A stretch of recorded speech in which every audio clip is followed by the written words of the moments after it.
बहुत समय पहले की बात है। हिमालय की शांत वादियों में एक महान साधक रहा करते थे जिनका नाम राजकुमार सत्यवान था। वे माँ दुर्गा के परम भक्त थे और हर वर्ष शारदीय नवरात्रि के दौरान कठोर तपस्या में लीन हो जाते थे। उनका मन हमेशा माँ की भक्ति में रमा रहता था। एक बार गहन साधना के बाद सत्यवान ने माँ से विनम्रतापूर्वक प्रार्थना की, हे माँ अम्बे, मुझ अज्ञानी को ऐसा व्रत और साधना का मार्ग बताएं जिससे मेरा तन मन पवित्र हो, मेरी तपस्या सफल हो और मेरे जीवन में सच्ची शांति बनी रहे। भक्त की पुकार सुनकर माँ दुर्गा तुरंत प्रकट हुईं। उनके चेहरे पर दिव्य तेज और आंखों में करुणा झलक रही थी। उन्होंने स्नेहपूर्वक कहा, हे वत्स, नवरात्रि का व्रत सिर्फ उपवास नहीं है, ये तो आत्मा को शुद्ध करने का एक पवित्र साधन है। इस व्रत में आहार और विहार, खान पान और रहन सहन का विशेष ध्यान रखना चाहिए। मैं तुम्हें बताती हूँ कि इस दौरान क्या खाना उचित है और किन चीज़ों से दूर रहना चाहिए। नवरात्रि में क्या खाएं? माँ ने समझाया, व्रत के दौरान व्रती को हल्का, सात्विक और शुद्ध भोजन ही करना चाहिए। इससे शरीर भी स्वस्थ रहता है और मन भी शांत। व्रत के समय तुम ये आहार ग्रहण कर सकते हो: फलाहार, सेब, केला, अंगूर, अमरूद और पपीता जैसे ताज़े फल, ये शरीर को तुरंत ऊर्जा देते हैं। सूखे मेवे, बादाम, अखरोट, काजू और किशमिश, ये पोषक तत्वों से भरपूर होते हैं और भूख को नियंत्रित करते हैं। साबूदाना, साबूदाने की खिचड़ी, वड़ा या खीर, ये ऊर्जा का अच्छा स्रोत है और पेट के लिए हल्का होता है। सिंघाड़े और कुट्टू का आटा, इन आटे से बनी पूरी, पराठा या स्वादिष्ट हलवा, ये व्रत के अनुकूल होते हैं। आलू और अरबी, हल्के मसालों के साथ उबले या तले हुए आलू और अरबी। दूध और दूध से बने पदार्थ, दही, छाछ या खीर, ये शरीर को ठंडक और शक्ति देते हैं। सेंधा नमक, व्रत में केवल सेंधा नमक का ही उपयोग करना चाहिए, ये शुद्ध माना जाता है। नवरात्रि में क्या न खाएं?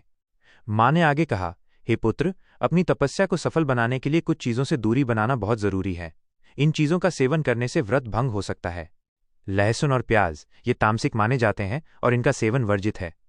साधारण नमक, रसोई में इस्तेमाल होने वाले साधारण नमक की बजाय सिर्फ सेंधा नमक ही प्रयोग करें। मांसाहार और अंडे, किसी भी प्रकार का मांसाहार और अंडे नहीं खाने चाहिए। अनाज और दालें, चावल, गेहूं और दालों का सेवन नहीं किया जाता। शराब और तामसिक पदार्थ, ये सभी पदार्थ मन को विचलित करते हैं, इसलिए इनसे दूर रहना चाहिए। अत्यधिक तली भुनी चीज़ें, अधिक तेल मसाले वाली चीज़ों से बचें, ये शरीर को भारी महसूस कराती हैं। व्रत के नियम, माँ दुर्गा ने सत्यवान को व्रत के कुछ महत्वपूर्ण नियम भी बताए। 1. प्रातःकाल स्नान करके स्वच्छ वस्त्र धारण करें और माँ दुर्गा का पूरी श्रद्धा से पूजन करें। 2. अपने घर में घट स्थापना करके अखंड दीपक जलाएं। 3. यदि पूरे दिन उपवास संभव न हो तो फलाहार अवश्य करें। 4. दिन भर माँ के मंत्रों का जाप और दुर्गा सप्तशती का पाठ करना अत्यंत शुभ माना जाता है। 5. सायंकाल आरती के बाद ही भोजन ग्रहण करें। 6. व्रत के दौरान मन, वाणी और कर्म तीनों से पवित्र और शुद्ध रहना चाहिए। कथा का फल, माँ ने अंत में कहा, हे पुत्र, जो भक्त नवरात्रि में इन नियमों का पालन करते हुए सात्विक आहार ग्रहण करता है, वही मेरे सच्चे आशीर्वाद का पात्र बनता है।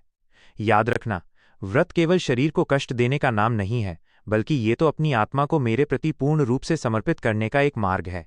सत्यवान ने माँ दुर्गा के बताए नियमों के अनुसार पूरे नवरात्रि व्रत का पालन किया।